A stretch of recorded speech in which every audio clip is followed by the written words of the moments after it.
अगर आप एक बड़े साइज का डबल डोर रेफ्रिजरेटर लेने का प्लान कर रहे हैं और आप कंफ्यूज हैं कि एलजी का 322 लीटर कन्वर्टेबल रेफ्रिजरेटर लेना चाहिए या सैमसंग का 350 लीटर डबल डोर रेफ्रिजरेटर, तो आज का ये डिटेल कंपैरिजन आपके लिए बहुत इंपॉर्टेंट होने वाला है, क्योंकि यहाँ हम सिर्फ बेसिक डिफरेंस ही नहीं बल्कि real life usages, performance, storage और लॉन्ग टर्म वैल्यू सब कुछ डिटेल में समझने वाले हैं, ताकि आप अपने पैसे का बेस्ट डिसीजन ले सके।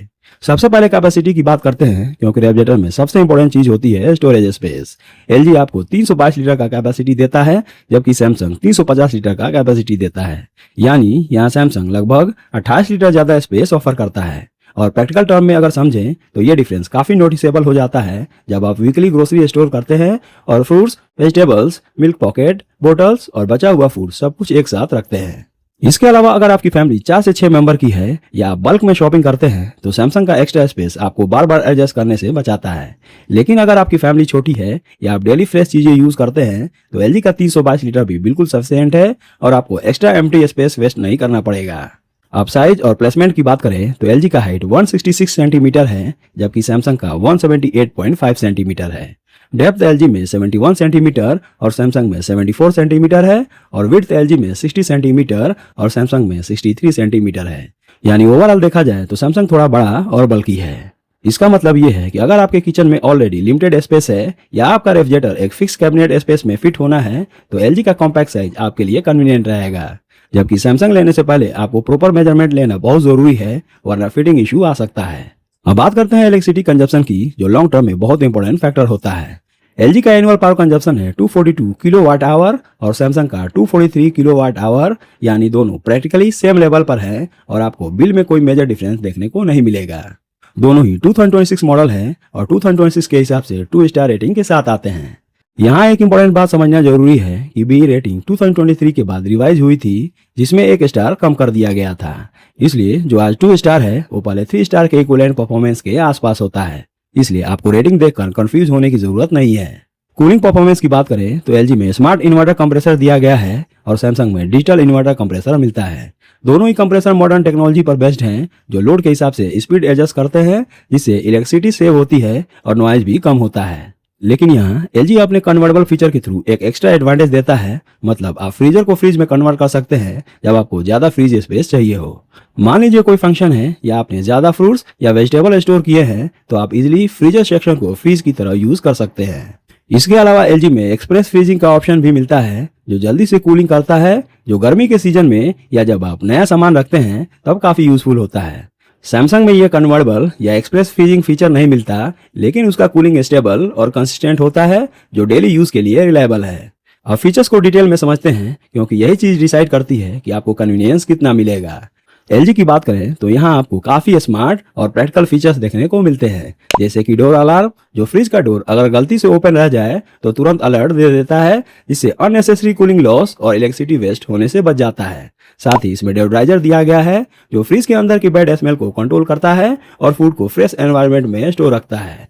इसके अलावा मॉइस्चर कंट्रोल सिस्टम भी मिलता है, जो फ्रूट्स और वेजिटेबल की फ्रेशनेस को ज्यादा टाइम तक मेंटेन करता है। और सबसे बड़ा हाईलाइट है इसका कन्वर्टेबल मोड, जिसके थ्रू आप अपने जरूरत के हिसाब से फ्रीजर को फ्रीज स्पेस में कन्वर्ट कर सकते हैं।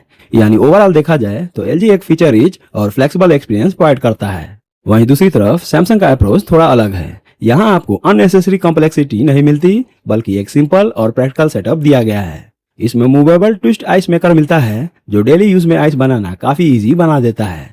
साथ ही एक ट्रे जैसे बेसिक लेकिन यूजफुल एसेसरीज मिलते हैं और ओवरऑल स्टोरेज डिजाइन ऐसा है जो यूज करने में स्ट्रेट फॉरवर्ड और कन्वीनियंट लगता है।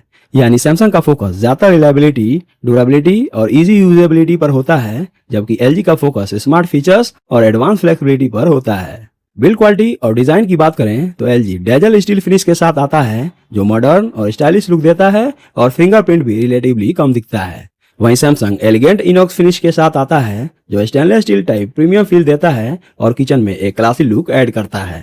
दोनों में अंदर की तरफ टफ एंड ग्लास शेल्फ मिलते हैं, जो हैवी यूटेंसिल्स और कंटेनर्स को इजीली सपोर्ट कर सकते हैं। साथ ही एंटी बैक्टीरियल गैस्केट दोनों में दिया गया है, जो हाइजीन मेंटेन करता है और बैक्टीरिया ग्रोथ को रिड्यूस करता है। तो ओवरऑल बिल्ड क्वालिटी दोनों की स्ट्रॉन्ग है, लेकिन सैमसंग का फिनिश थोड़ा ज्यादा प्रीमियम फील देता है, जबकि एलजी का डिजाइन थोड़ा ज्यादा मॉडर्न और फीचर ओरिएंटेड लगता है। कन्वीनियंस और डेली यूजेबिलिटी की बात करें तो एलजी में रिमूवेबल और फ्लेक्सिबल रैक्स मिलते हैं, जिसे आप अपने हिसाब से स्टोरेज एडजस्ट कर सकते हैं। डोर अलार्म और डोराइजर जैसे फीचर्स डेली लाइफ में काफी यूजफुल होते हैं, स्पेशली अगर घर में बच्चे हैं या फ्रिज फ्रिक्वेंटली ओपन होता है। सैमसंग में भी रिमूवेबल रैक्स मिलते हैं और ट्विस्ट आइस मेकर एक प्रैक्टिकल फीचर है जो रोज के यूज में काफी काम आता है। लेकिन ओवरऑल एलजी आपको ज्यादा स्मार्ट एक्सपीरियंस देता है, जबकि सैमसंग आपको सिंपल और हैसल फ्री एक्सपीरियंस देता है जिसमें ज्यादा सेटिंग्स और फीचर्स का टेंशन नहीं होता है। वेट की बात करें तो एलजी का वेट 59 केजी है और सैमसंग का 62 केजी है, यानी सैमसंग थोड़ा हैवी है जो स्टेबिलिटी के लिए अच्छा है, लेकिन शिफ्टिंग के टाइम थोड़ा मुश्किल हो सकता है। एलजी थोड़ा लाइट वेट होने की वजह से इसे मूव करना इजी होता है, लेकिन एक बार इंस्टॉल हो जाए तो दोनों में कोई इशू नहीं आता। अब लॉन्ग टर्म यूजेज और मेंटेनेंस की बात करें तो एलजी का smart inverter compressor generally energy efficient होता है और कंपनी इस पर 10 साल की वारंटी भी देती है। वहीं सैमसंग का डिजिटल इन्वर्टर कंप्रेसर भी काफी रिलायबल माना जाता है और लॉन्ग लास्टिंग परफॉर्मेंस देता है और कंपनी इस पर 20 साल की वारंटी देती है। दोनों ब्रांड्स का सर्विस नेटवर्क इंडिया में स्ट्रॉन्ग है, लेकिन आपके एरिया में कौन सा सर्विस बेटर है वो चेक करना भी एक स्मार्ट डिसीजन होता है। तो आप फाइनल डिसीजन की तरफ बढ़ते हुए अगर आप एक ऐसा रेफ्रिजरेटर चाहते हैं जिसमें आपको फ्लेक्सिबिलिटी मिले, एडवांस फीचर्स मिले, फास्ट कूलिंग मिले और आप अपने स्टोरेज को सिचुएशन के हिसाब से एडजस्ट कर सकें, तो एलजी 322 लीटर रेफ्रिजरेटर आपके लिए एक परफेक्ट चॉइस बन सकता है। लेकिन अगर आपको ज्यादा कैपेसिटी चाहिए, साथ ही आप एक बड़ा फैमिली रेफ्रिजरेटर लेना चाहते हैं और आपको सिंपल और रिलायबल यूजेज चाहिए जिसमें ज्यादा कॉम्प्लेक्सिटी ना हो, तो सैमसंग 350 लीटर रेफ्रिजरेटर आपके लिए बेटर ऑप्शन रहेगा। एंड में मैं बस इतना ही कहना चाहूंगा कि दोनों ही रेफ्रिजरेटर्स अपनी जगह पर स्ट्रॉन्ग हैं और कोई भी ऑप्शन गलत नहीं है।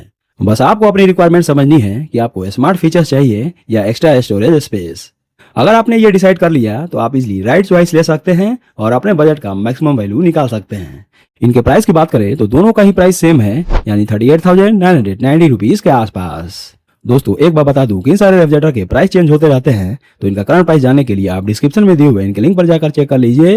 हो सकता है कोई सेल या ऑफर चल रहा हो तो ये आपको कम कीमत पर भी मिल जाएंगे।